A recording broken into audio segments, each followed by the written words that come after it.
Hey there, welcome back to the MLB DFS build. I'm Kevin Roberts, ready to go over this massive 12-game slate for Friday. Obviously, the MLB took it easy with the NFL kickoff game being yesterday. There's only a 5-game main slate, and it is back in full force with 12 games. Yesterday, I think I handed out pretty good advice. Phillies were one of the better options on a small 5-game slate. They did have 5 runs. The pitching was pretty good as well. Braves did not hit, but I did mention the Pirates. I was a little bit onto the Pirates as well, and they had 9 runs leading the slate. So hopefully that helps you out a little bit. Also, we have been punching out NFL videos. We did one for the Thursday Night Football kickoff game, and we have another one for the Friday night game tonight. I'll also be looking to push out a Week 1 main slate, and also hopefully getting showdown slates done for Sunday and Monday night. Obviously, if any of this helps you in any way, really appreciate the likes on the video and the subscribes. This community is growing. It's really nice to see that. And that just tells me that we're doing something right and we're helping you out. And that is the goal. All right, so let's get it started. First game, we have the Rays visiting the Orioles. They do get a bit of a park jump. Orioles, Camden Yards, it's like a middle of the pack stadium as far as park factor goes. And then, the Rays aren't really a team we really want to target normally anyways, but they do get a park jump. So Shane Baz will be taking on the Orioles. That's obviously not a really good spot for him. 13% walk rate against lefties, 153 ISO. So it's not an ideal spot at all. The Orioles have a 176 ISO. A lot of power here. Obviously, it is a decent park for hitting. So I have no problem with the Orioles. Shane Baz isn't typically a guy I necessarily want to go out of my way to pick on. But he gets the park downgrade, and the Orioles are a really, really good offense. So they're certainly on my radar. Not necessarily a priority on a 12-game slate, but they are definitely okay to get to if you do. On the other side, we have the Rays. They get a park upgrade, like I said, going against Dean Kramer. 12% walk rate against lefties, 185 ISO. So if you're going to do anything with the Rays, I'd start from the left side. Obviously, Brandon Lowe is the one that stands out. Josh Lowe as well. So they have 1, 2, 3, 4, 5 lefties to throw at Kramer. So given the park upgrade and everything we're seeing here, I think the Rays would probably be where I would go in this game. But overall, this is not a priority game for me. All right, moving on, we got the Reds and the Mets. Fernando Cruz will take on the Mets. His strikeout rate has been absolutely obscene, so he's very interesting. He's only a pitcher. He's only the opener, though, so actually, never mind. At 4K flat, he would have been very, very interesting. Let me just go double check the ownership here to see what's going on at pitcher. And yeah, there's going to be no ownership for him because we are not going to get much time out of him. If he was pitching the whole game, his strikeout rate against the Mets, who almost strike out 24% of the time, and at that price, he'd be a lock for me at SP2. But that is not the case, so I don't want to use him.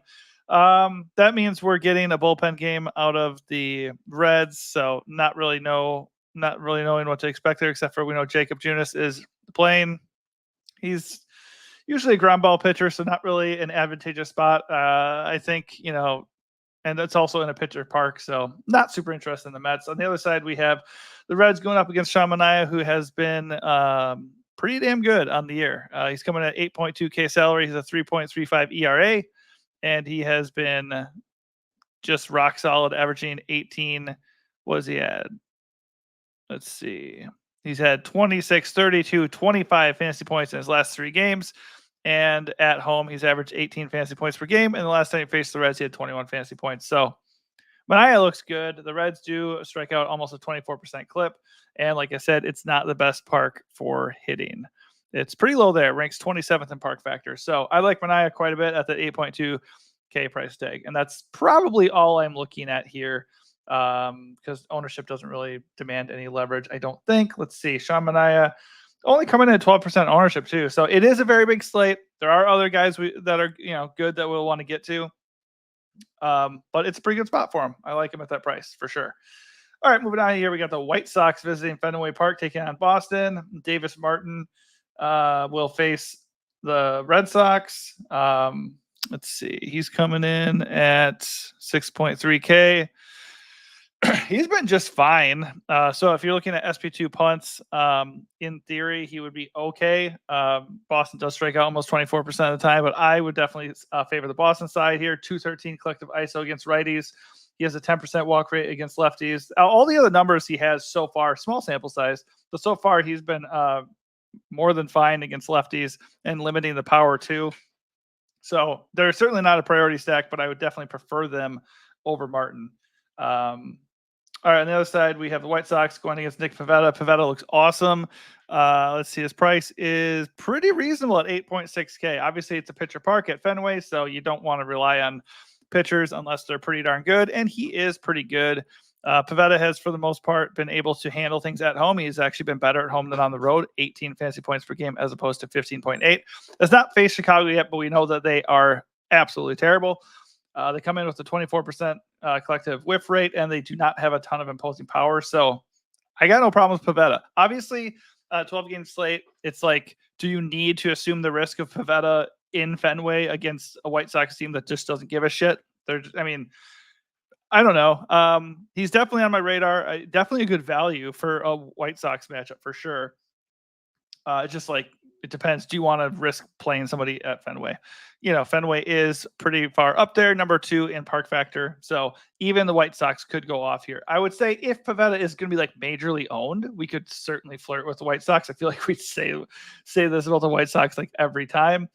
So far, he's coming at 15% ownership. There's a couple other guys that we're going to get to that are just looking better, but they're really pricey too. So maybe cheap guys like Manaea and Pivetta just stand out and make it easier for you to build the lineups that you want. It's the White Sox. You don't really have to talk me into it that much. So definitely like Pivetta, and I'm okay. I'm okay with Boston here for sure. Zach Wheeler takes on the Marlins in Miami. This is another pitcher-friendly park, and Edward Cabrera takes on the Phillies. Obviously, Zach Wheeler is going to look really, really good here. He does struggle with lefty power a little bit, but that's going to be negated in this ballpark. So not really interested in the Marlins, although they actually grade out pretty well. It's just not a good matchup for them at all because Wheeler is a very good pitcher. So certainly would side with Wheeler here. He's coming at 10K flat. Let's see here. He's not quite as good on the road this year. He's actually been terrible against the Marlins, 5 fantasy points per game across 2 meetings. So worth noting for sure. He's not the number 1 pitcher to me, but he is absolutely in play, even though he's expensive. I definitely am not that concerned about the Marlins, and I think the 2 previous meetings, it's kind of noisy stats to the point where I'm not gonna not play Wheeler because the Marlins have beaten him up a little bit previously this season. So I just like other pitchers as well, so I don't necessarily have to put all my eggs in one basket if I don't want to. On the other side, Cabrera is not somebody we should be afraid of whatsoever. Obviously, the pitcher-friendly park does limit the upside here, but the Phillies have a ton of power, 169 collective ISO against righties, and he gives up a 221 ISO to lefties and almost a 15% walk rate against lefties. So, I mean, Schwarber, Harper, Stott, Marsh. I mean, we got power there. And then I think a full Philly stack looks totally doable. The only problem is the park is not super exciting. All right, Blue Jays take on the Braves in Atlanta. Kevin Gausman taking on the Braves. They don't have the strikeout rate we really want, and he's been very up and down all year. He's also, he's a decent price at 8K flat. He's just been it's like so inconsistent. Last 4 games, 25, 11, 36, 12, just so up and down. It's not like the Braves are a really fun matchup either. He's been way better on the road, 18 fantasy points per game, as opposed to at home, 13. So maybe this is the time to try him. But the Braves they do have power. They do hit righties, pretty well, and they don't strike out that much. Almost, 22% whiff rate is fine, but it's not something we're going to race to because it's like a super advantageous spot. So Gausman is a value at AK flat, and he's not going to be owned, I don't think. He's not coming in with ownership at all. So there's that. I just don't see the upside, and I think there's more risk here than it's worth. On the other side are the Jays, Max Fried. He's always in play just because he's a really good real-life pitcher. Doesn't always have the strikeouts you want. And, just not much of a ceiling. Like here's his last 5 games, 15, 11, 16, 24, 12. So 1 game over even 17 fantasy points, just not much of a ceiling. And the Jays do, pose a bit of a problem. They're an inconsistent offense, but they do have a lot of power, and they don't strike out. 18.5% collective whiff rate coming into this matchup against lefties. Like, I don't want to play the Jays, but I don't really want to play Fried at 8.8 either. I would 100% take a chance in Fenway with Pivetta or drop down to Sean Manaea instead of playing Fried. So for the most part, I'm just not in on this game. If I did anything, there's no leverage point really. I guess if I did anything, I would play Gausman at AK flat just because he's a good price. But I think I'm avoiding this game. All right, next up here we have the Angels, Samuel Aldegari and Garrison Garabito. I probably butchered those names, but whatever. So they're coming in here. They are facing off the Angels against the Rangers in Texas. Texas looks. Oh, I'm looking at the wrong one here. Texas versus Aldegari. He has not as much experience. Very, very small sample size, so we can't glean much from here. I mean, I never like using offenses against people who don't have a lot of experience because you just don't have much to go on. But obviously, the Rangers look plenty viable here. I have no problem with Rangers. They don't really grade out that well based off their projected lineup. But based off of who they're facing, I don't have a problem with it. On the other side, the Angels are not very good, so I guess you can consider Garabito at 4K flat. He may end up garnering ownership because of his price. Let's check the projected ownership at the moment. Doesn't look like he is. 8% owned. Not much of a ceiling. His pitch count is projected at 81 pitches, so that's decent. That's plenty fine for 4K. I am definitely going to keep him in my pitcher pool because he's dirt cheap, and I might want to get to some expensive offenses on the slate. Let's just check Aldegari is 5.3K. So, I mean, as far as SP2s go, I think Garabito, given the matchup, the Halos just have not been very good this year. 26% whiff rate. They do have some power when they get going. But so far, very small sample size. So far, he's kept it in check on the right side of the plate. So I think he's fine as a 4K punt SP2. Nothing wrong with him. Is he safe? No. All right, next up we have the Royals hosting the Twins. Zebby Matthews is a real person. He is facing the Royals. Never fun to play anybody against KC. Very small sample size, but he's not walking anybody, and he is giving up crazy power numbers to the left side of the plate.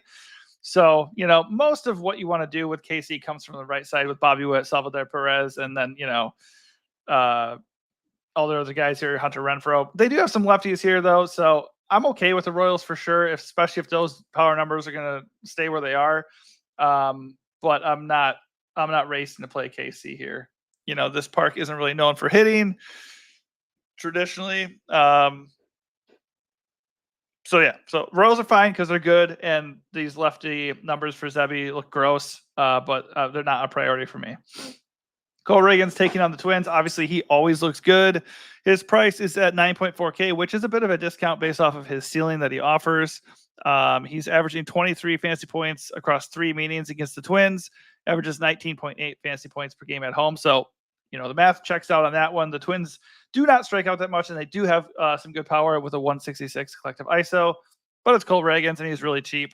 I don't think he's going to garner much ownership. He's coming at 16%. That is the 4th highest owned pitcher on the slate.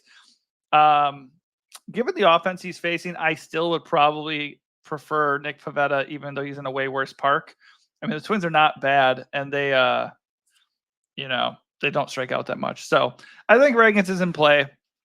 I think he's a fine option, but I don't really love the fact that he's going to be kind of owned, and you're taking on a little bit of risk here. And all right, so that does it for that one. All right, Arizona and Houston. We got Brandon Pfaadt taking on the Astros. He's actually been really good. And he's kind of 8.4. He's not feeling that price. Well, lately he's been a little bit inconsistent. But he has 23 plus fantasy points in 3 of his last 5 games. Honestly, he's been better than expected, is what I should really say. He has been really good lately. He had 2 bad games in his last 3. But doesn't really matter because I'm not going to use him against the Astros. Astros have too much power, 171 collective ISO, and they don't strike out. So he doesn't walk anybody, but he does give up power to the left side. So Jordan Alvarez, Kyle Tucker's back. That's nice. So yeah, Astros look fine here. I don't really want to pick on him. I just don't want to use him. So I think I'd go with Astros more as like a secondary stack or just one-offs with Alvarez or Tucker.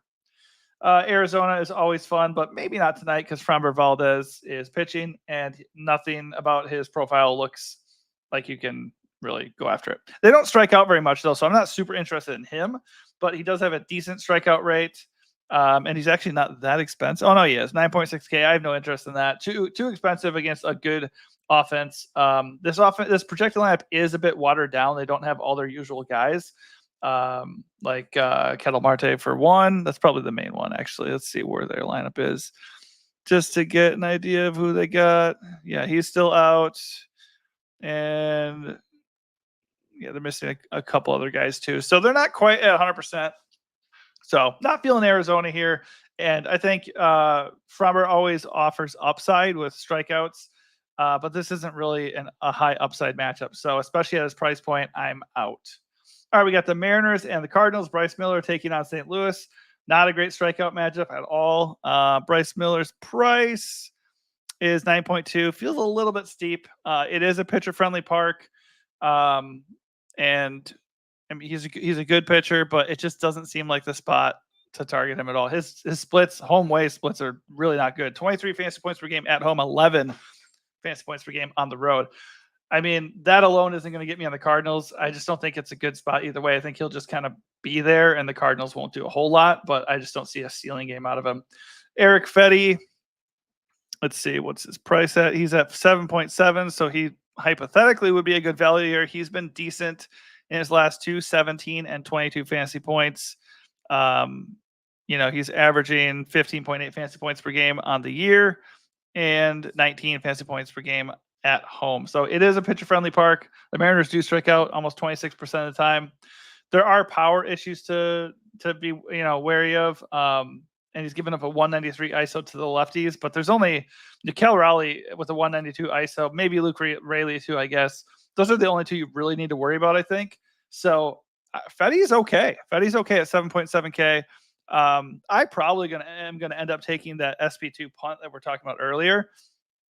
But if you want to pay up a little bit and get somebody who is in a good park, has good form, and is facing a high strikeout lineup, Fetty isn't that bad at 7.7. All right, moving on, we got the Giants and the Padres. Mason Black is taking on the Padres. Obviously, they're a terrible strikeout matchup, and his numbers look atrocious. So the Padres look awesome. He's giving up power to both sides of the plate. His walk numbers, 7 and 8%, not amazing. And he doesn't strike anybody out. So Padres look awesome. Collective 170 ISO. Look at all that green, baby. Tatis is healthy, and in the lineup, they are basically at full strength here. So, yeah. And on a 12-game slate, I'm not really that worried about ownership. If the Padres come in as the chalk, it just doesn't really matter. There's so many games. So Padres look really, really good. The only issue whatsoever is it's in a pitcher-friendly park. But I think the matchup is good enough, and all the numbers look good. So fire up your Padres. On the other side, Michael King, I would definitely lean in his direction if you're going to go for an arm in this game. Michael King is a little bit expensive at 9.8K, but the Giants do strike out a lot. 27.5% K rate here. They do bring in some power with a 178 ISO, but he's been really good. 3.05 ERA on the year, 19 fantasy points per game, 20 fantasy points per game at home. And in the 2 games he played the Giants, he's averaged 18 fantasy points per game. I don't love the price point, and I do fear the Giants' power just a little bit, but Michael King is absolutely in play. Let's see if we look at his ownership real quick. He is the second most owned pitcher, and he has the second best projection. I think I would favor Zach Wheeler for just $200 more. He's going to be a little bit less owned. Not that it's like so close that it doesn't even matter, but Michael King is in play for sure. I don't have a problem with him whatsoever. I think he's got the worst matchup of the top 3 pitchers. 2 more games to go here. Just for anybody who regularly watches, we usually do the MLB shows. Me and Taylor, he's been on vacation all week, so it's just me for MLB. Going 12 games deep, talking all by yourself.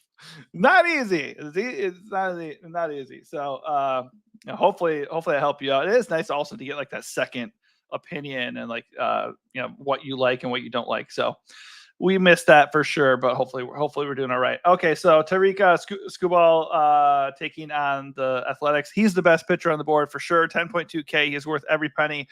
Averaging 24 fantasy points per game on the season. He's been a god. 2.5 ERA, 201 strikeouts on the season. I mean, 25% or 25%. 22.9 fantasy points per game on the road, even. In the last time he faced the Athletics, he had 20 fantasy points. So he has the best projection. He has the most ownership. There's no real reason to not like him and get ownership on him for sure. I probably honestly will just be overweight on him. He's the best pitcher on the board. And Oakland is a pitcher-friendly ballpark. So, 26 in park factor.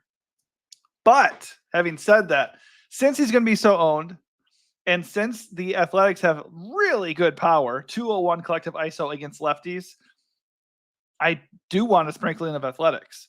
So just to protect yourself a little bit. And, there are other guys we can pivot to. We don't have to play Skubal. We can play Wheeler or Michael King and even a discounted Cole Reagans, even Pavetta. So, I like him a lot. I'm going to play him a lot. If I was doing a single entry, I probably would play him. But I definitely would get 5-10% of Athletics, just a little bit of Athletics in there, just because those power numbers from the right side look pretty damn good. Obviously, that is curbed a little bit by the park, and Skubal is really awesome. So, anyways, just worth noting. On the other side, the Tigers face Mitch Spence. Pitcher-friendly park, obviously, still. Mitch Spence is not somebody we should be fearing. But the Tigers do not get a park upgrade. And let's see, where is he at? 6.6K. He's just kind of meh. 11.9 fantasy points per game at home. It's the Tigers. They strike out almost 26% of the time. Considering his price at 6.6, he's a fine SP2. I have no problem with him whatsoever. Yeah, I don't want the Tigers, and Spence is just okay. He's fine if you get to him. Last game of the slate, Guardians taking on the Dodgers in LA. Matthew Boyd still is alive at 7.1K. He's been really good since coming to Cleveland. He's had one bad game of his 4 games he's played. In that game, he had 5 fantasy points, gave up 4 walks and 3 earned runs. The other games, he's had 20-plus fantasy points every time. So I don't really give a shit because I don't want to play him against the Dodgers. I don't think it's an advantageous spot really for the Dodgers. His form has been really good.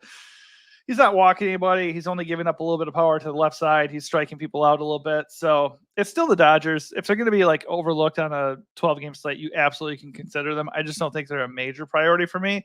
They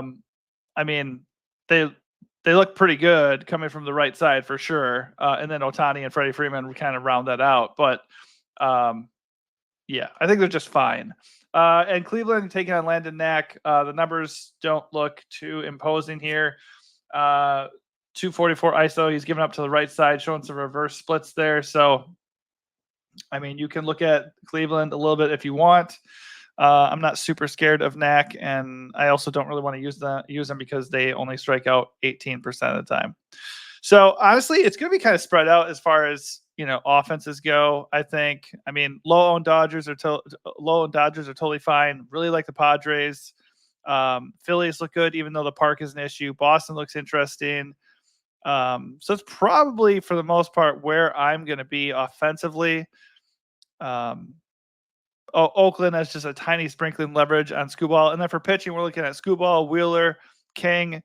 And then I really like Pavetta as kind of a pay down from one of those guys. I don't know if you really want to go and get Skubal and Wheeler or King.